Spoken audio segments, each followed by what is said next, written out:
Hey, I know that guy. He's the fastest thing alive. He doesn't need no... Why is he in a car? Why did they put him in a car? Oh my god, did that thing just turn into a plane? Why is he in a car? He can't drive. Isn't he like 15? Oh wait, that's right. They changed. Why is this game ass? Oh, that's right. It's cause he's in a car. Car.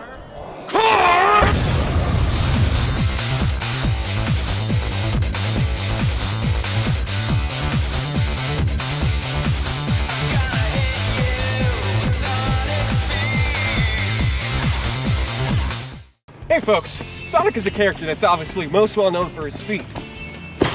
Most of the time. Whew, feeling good. Guys, wait for me!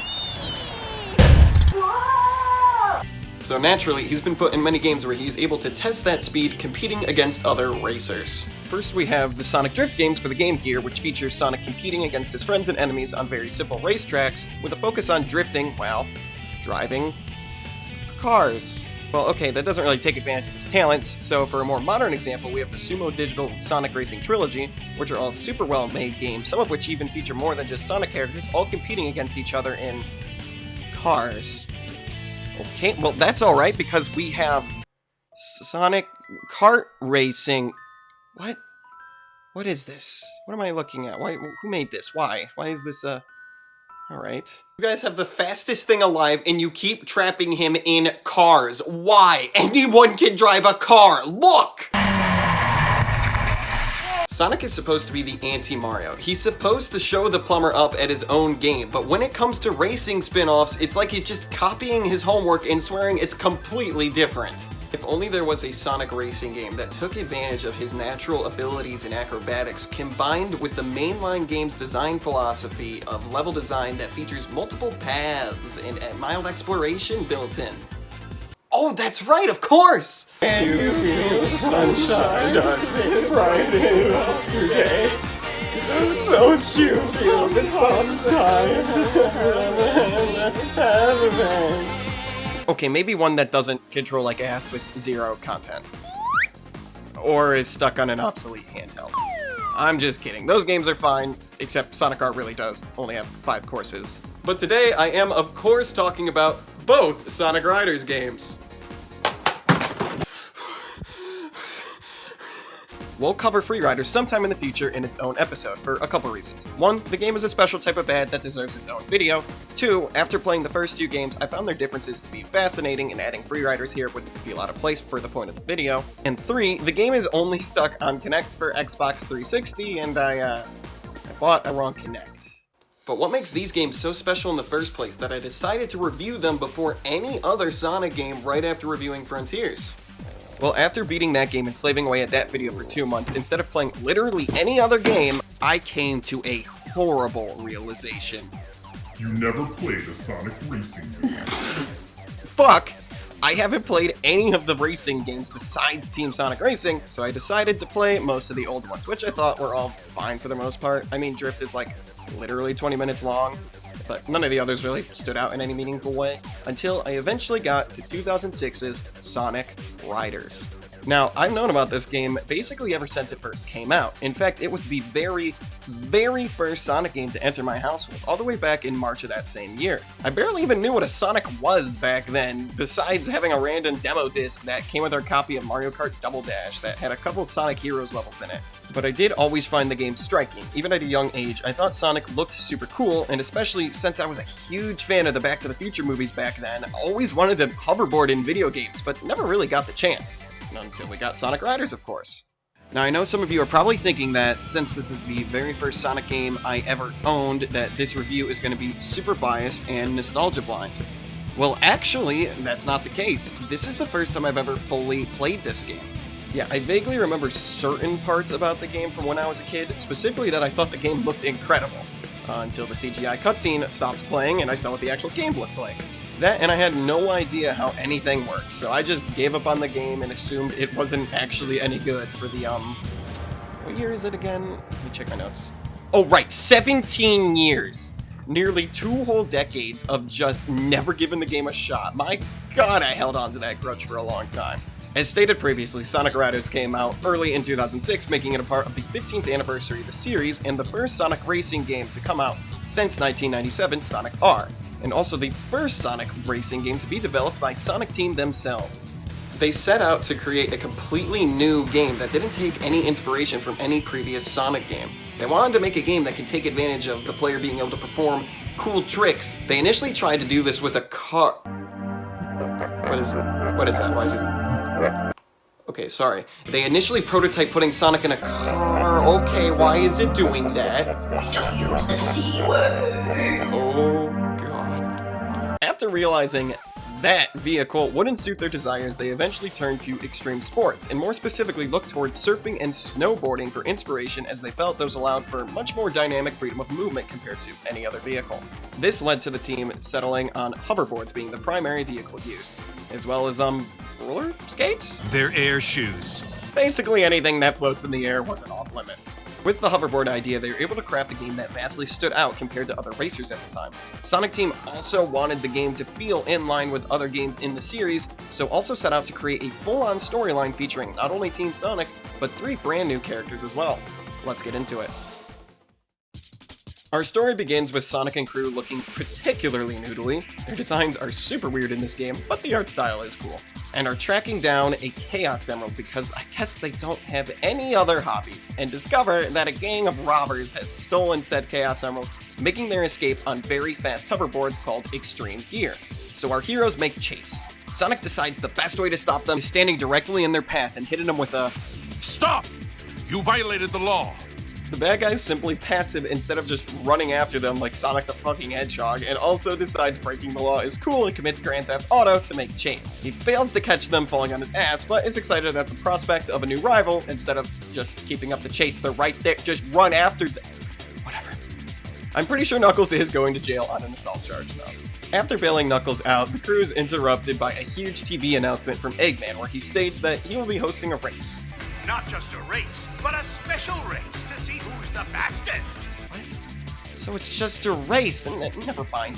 And that the main racers are the very same robbers that evaded Sonic earlier. Rather than bringing them to justice, Sonic gets excited and prepared to best them in the race. But he's got his priorities straight, man. And all you need to enter the race is give 1 Chaos Emerald as an entry fee, which I'm sure will have no repercussion later on.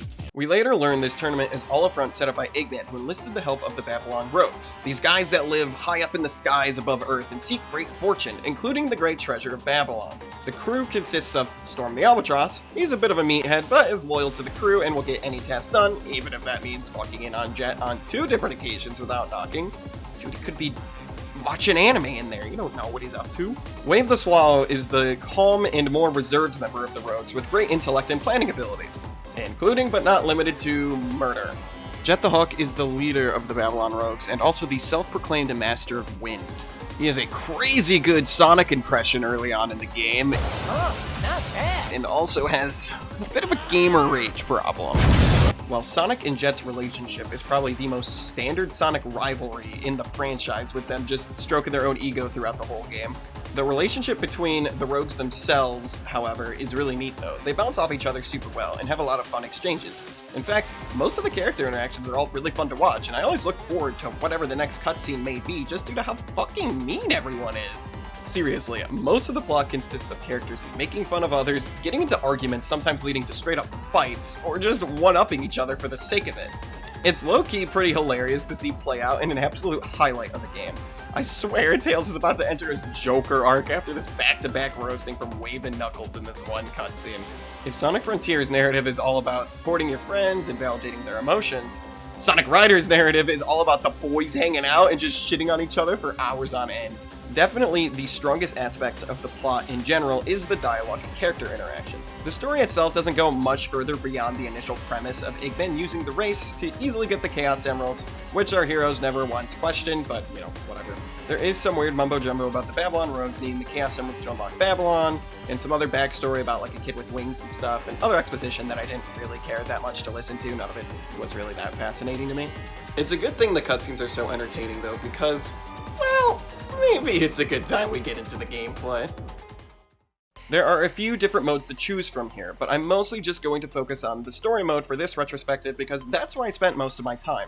Everything else is just pretty standard multiplayer modes you'd expect in a game like this, and they all work fine but aren't really what I'm here for. Similar to Sonic Adventure 2 and other mainline games at the time, there are two different storylines to play, the hero's story and the Babylon story.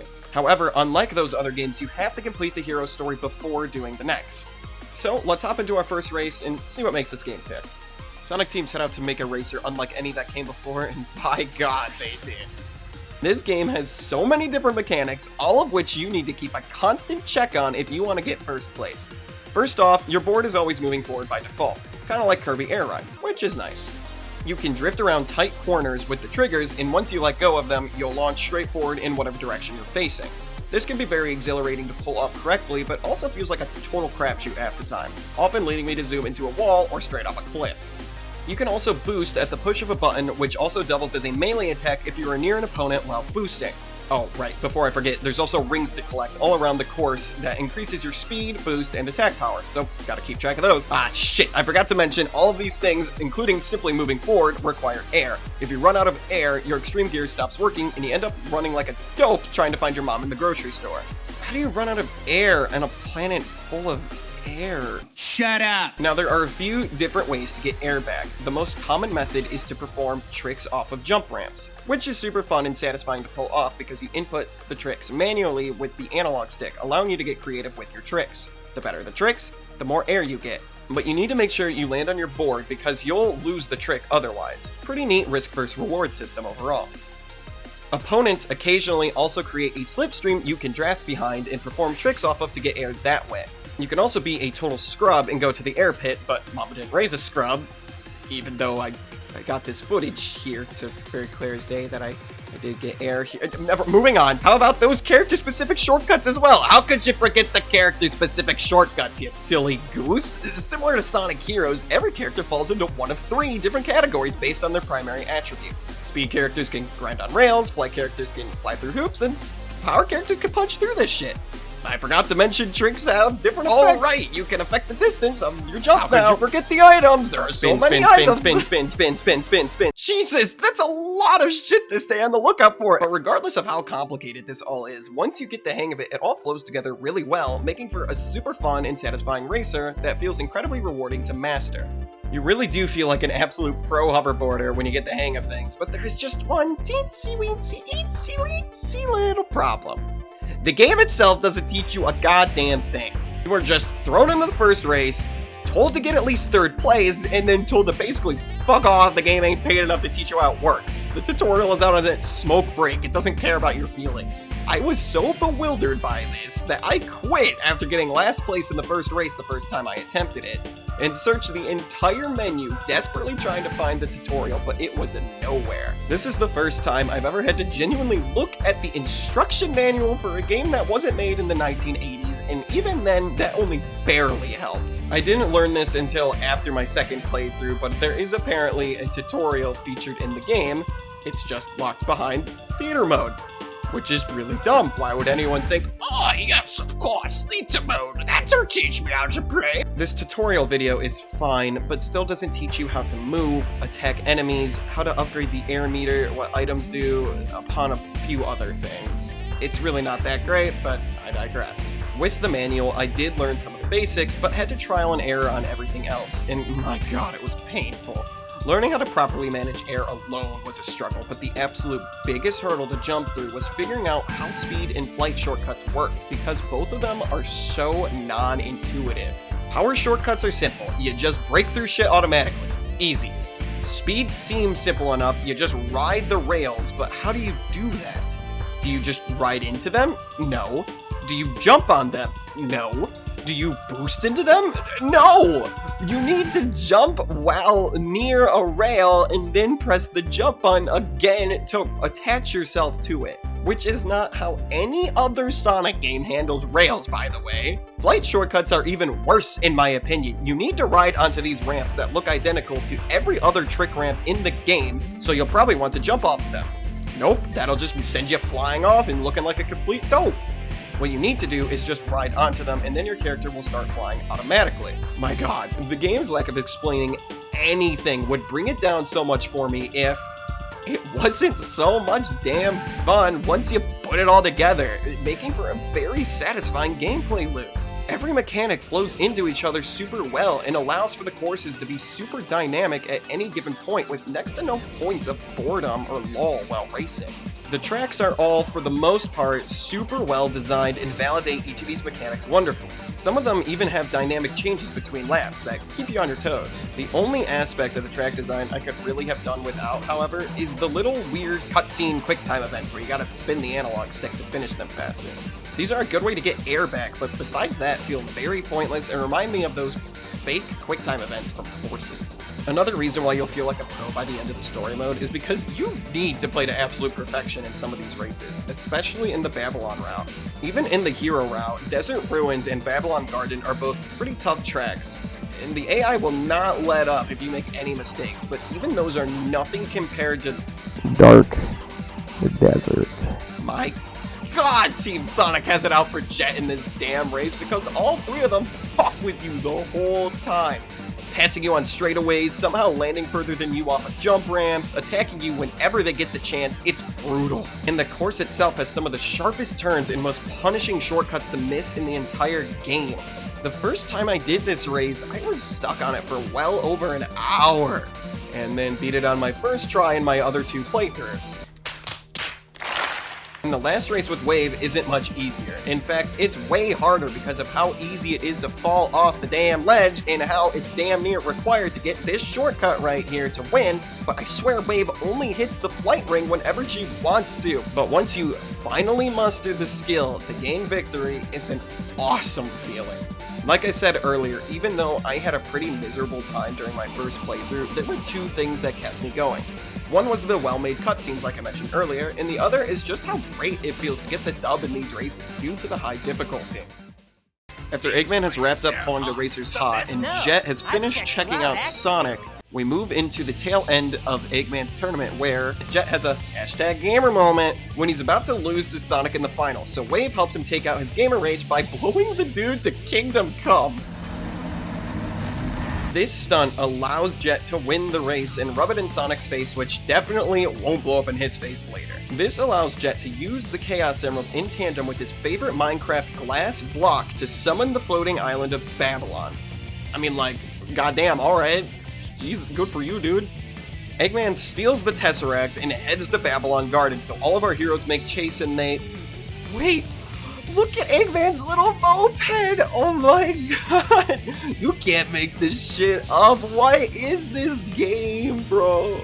Sonic and Jet both take off after Eggman, where they compete in one final race where Sonic beats Jet so bad his board blows up and Sonic's just like, you get what you fucking deserve, Jet! Sonic finds Eggman, and I'm not even sure Sonic knows what he is up to at this point in the story, but is about to attack him until he pulls Amy out of a bush. Why is she there? How did she get there? And now, instead of using a homing attack or spin dash, or just, simply grabbing Amy and putting her down somewhere safely because he's Sonic the Hedgehog, he can definitely outspeed Eggman, he creates a fucking tornado and launches both of them away. Where she is then justifiably pissed at him. Sonic gives the blue cube wisp to Jet, and his crew finally opens the treasure room of Babylon, which contains the most random encounter in a Sonic game since the Bio Lizard from Adventure 2. I don't even know what this thing is supposed to be, but he's the host of the final fight, which, in a complete 180 from the rest of the game, is completely impossible to lose as far as I can tell. After beating him, the crew is so close to finally getting the treasure before Eggman shows up with not one, but two pieces just to take what is rightfully his. A carpet. Woohoo! Probably saved a few bucks on that one, Eggy. Very economic decision making here. Eggman's plan kind of worked out perfectly here, if you really think about it. He got everything he wanted.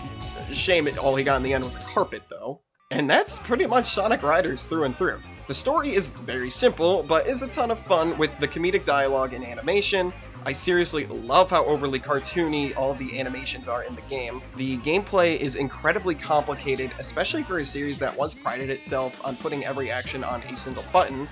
The game does a god-awful job teaching you how to play, but once you figure it out, it's a lot of fun, but does make it a little hard to recommend. If I could beat this hellhole of a game, I bet I could do anything now. And I got just the thing. There's no turning back. You'll never catch. You can't find my secrets. Wonders you can't have. Wonders. Riders got middling reviews, but was a financial success, so 2 years later it got a sequel on both the Wii and the PlayStation 2, titled Sonic Riders Zero Gravity. Before playing it for this video, I knew next to nothing about this game besides the fact it's where the song Ungravitify came from, which is a certified banger, as well as the far and away better version of Jet's theme, which was low-key pretty trash in the first game, but is somehow one of the best Sonic songs ever here. I own the Wii version, and you could say I was pretty nervous putting this game in for the first time. How on earth were they going to replicate the insanely precise movement and trick systems with a sideways Wiimote? The cover of the game only advertises that you could play with a Wiimote, but I found out that if you plug in a GameCube controller before loading into the game, you could play with the basically exact same controls as the first game, which is what I ended up doing, but I really don't think playing with the Wiimote would be that much worse. More on that in a bit. Once again, I'm only really going to be talking about the story mode, because the other modes don't really interest me that much, because who the heck am I going to play Zero Gravity with in the year 2023? Okay, looks like the story has a similar Heroes in Babylon's route thing going on here, and oh, there's an actual incredibly useful tutorial teaching all of the game's new mechanics.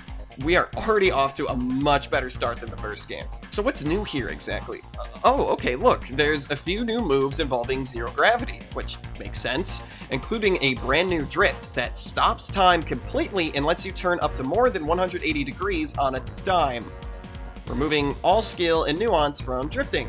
Instead of the boost, we now have the gravity dive, which also temporarily stops time, and launches you large distances down straightaways. If you collide with obstacles while doing it, you can keep going, which is kinda neat, but is only really useful in very specific parts of any given track, where the game basically requires it. Every other time, you're just gonna hit a wall. The ring system is pretty much the same though, except your level ups from rings are now permanent and even transform your vehicle for the remainder of the race. Unless you're Sonic or Jet for some reason. Alright, those are all a little weird, but at least the tricks are still here and just require you to press the A button on a ramp and then watch the character pull off a trick with no input from you. Why? Why did they simplify and remove every single enjoyable mechanic from the first game?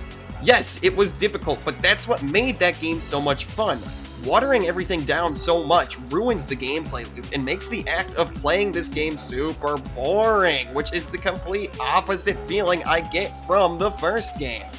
It's also way easier than the first. I don't think I lost a single race outside of the bullshit final boss, which felt much more in line with the first game because all of your allies are total bags of dicks trying to one-up you, even though you literally lose the fight if they get ahead of you. And if you make a single mistake, it's nearly impossible to catch up and actually win because the whole track is just straightaways and wide turns.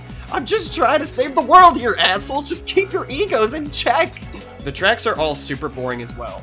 They look like Sonic Riders, they sound like Sonic Riders, but nah fam, this baby shit ain't Sonic Riders. They are all so easy and have next to no nuance with so many straightaways and wide turns. I don't get it.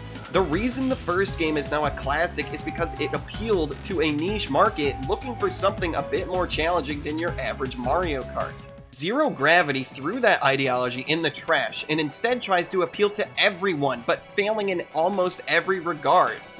To get a bit more positive though, there are some aspects of this game I do legitimately enjoy. The main one, which I alluded to earlier, is the music. I didn't mention the music in the first game, and that's not because any of it is bad, but any song outside of Desert Ruins, which is a banger, is not memorable in the slightest. Even the lyrical songs aren't that great, which is uncommon for Sonic in my opinion. The compositions in Zero Gravity are overall much better, yet another opposite from the first game. The final boss theme is especially really cool, but the primary reason the music is so cool is that each track has 2 different variations that change from one to the other every time you use either a gravity drift or a gravity dive. Which is such a cool and powerful effect that you need to play the game to experience it, because this alone would validate the gravity mechanics if they weren't so underwhelming otherwise. I also like that using shortcuts is a bit more simplified now. You just jump on the rails now, no more pressing a second time nonsense. Although I don't really like that you need to be at your second gear change to use shortcuts now, because muscle memory kept making me crash into stuff. So with all that in mind, it's pretty clear that I'm not the biggest fan of Zero Gravity. What, do I really have to talk about the story? Fine. I know I usually cover the story first in these videos, but sheesh, I don't know what happened here. This may be the most overly complicated, incredibly confusing, and just downright dull story I've ever experienced in a Sonic game. And it starts off so strong too, with genuine intrigue when a bunch of robots attack Sonic, Tails, and Knuckles while they're just chilling on the highway, leading to a big mystery about what is actually going on. But that mystery is so dumb and makes zero sense. So basically, Eggman created a company called Mediotech, even though the loading screens and in-game logos clearly say Meteor Tech. Oops! We aren't even told what this company is for, but good for him for starting his own business, I guess? Real girl boss energy right there, Eggman. Good for you, bro. He found an ancient meteorite called the Ark of the Cosmos, which can do something, probably. So he tries to control all of his Sage bots, their icons look like Sage, to track down the rest of these stones. But he loses control of the mother computer that was controlling them because some random generic robot rebels for some reason and tries to find the stones for itself. This guy is apparently the main bad guy, which I did not know until well into my second playthrough. That's on me. Sonic and Jet both conveniently get some of the stones themselves, which is the in-game excuse that allows them to use their gravity powers in the races. Even though Tails, Knuckles, Wave, Storm, and Amy, who was playable in the Babylon story for no reason, all use gravity powers as well. Okay, Amy did actually have one at the time of her race, but that doesn't excuse all the other characters. The rest of the story is just about the characters trying to track down each of the stones, while one character after the other delivers constant incoherent exposition about a ton of shit that I don't care about, nor do I care to make any sense of. This also does not need to be a racing game. The characters have literally no reason to be riding on hoverboards here. Just run from place to place, guys, come on! Almost none of the races make sense in the context of the plot. The only semi-interesting thing to come from this plot is that they bring up ancient aliens that even predate the Babylonians, which... maybe... nah. Some of the highlights of the story include Jet having a huge hate boner for Sonic the Hedgehog. Sonic the Hedgehog. Huh. Just wait, Sonic the Hedgehog. Running away, Sonic the Hedgehog. Will you shut up? the devs forgetting who Knuckles is and saying he's a treasure hunter for some reason, this robot blowing up with no explanation, a random-ass black hole, and the final boss sounding like Petey Piranha from Mario Sunshine. The animation is still as entertaining to watch as the first game at the very least. Still very cartoony and exaggerated, and while most of what the characters say is just constant exposition, there are still lots of fun character moments, just not as many as the first game. That's about all I have to say about the story. I'm not going to do a full plot synopsis because even after 2 full playthroughs, I still don't understand what's actually going on, and I really don't care. It's so crazy to me just how many ways these games are polar opposites when Zero Gravity is a direct sequel. The first game has a fun and simple story that doesn't take itself too seriously, very complicated but poorly explained game mechanics that are fun to get accustomed to that aims to appeal to a niche market, while the second game has an overly complicated story with racing made for babies in an attempt to appeal to a broader audience, missing the entire point of the original game. I understand why they made this attempt to make Zero Gravity more approachable due to it being on the Nintendo Wii, a console that was primarily aimed at a more casual market. So why did they put it on the Wii at all? This game could have easily been put on Xbox 360 and PlayStation 3 and tried to aim for a more hardcore audience by building on what made this game so great. But hindsight is 2020, and what we have here is an incredibly dull sequel. The newer Sonic racing games are great, but Sonic Riders really deserves another chance. Polish up the gameplay, make it a bit easier to control and all that, but build on what made the first game as special as it is to create something truly fantastic. It fits the style of Sonic so much better than all of the Mario Kart clones he's been in more recently. Being able to manipulate zero gravity would be pretty handy though. Here we go! At the end of my previous video, I showed off my personal Sonic game tier list, which was very intentional. I wanted to use that list to set a long-term goal for myself to review and check off each game featured, in no particular order, and see if any of these deep dives into these games changes my opinion on any of them. Sonic Riders was on the decent tier prior to this video. I first played the game while I was making the Frontiers video. But now, I like the game more after playing it again, so let's move it up a tier. My opinion on Zero Gravity hasn't changed at all though, so we're keeping it where it is. Each game I review will be grayed out, so let's try to gray out everything here, plus even some I haven't played before, like Free Riders. This is probably an insane goal and it won't be completed for a very long time, but it sounds like fun, so why not? Ouch. That's about all I have to say about the Sonic Riders games. They are an incredibly unique sub-series of games that absolutely deserve to make a comeback, but until that day happens, I'll be waiting. I also just want to let you guys know that while I will be sticking to this schedule of primarily reviewing Sonic games, I also am going to be alternating every other video with other games in between to help avoid burnout for me and for you guys. So please look forward to something a little more unique next week. But until then, have a good one.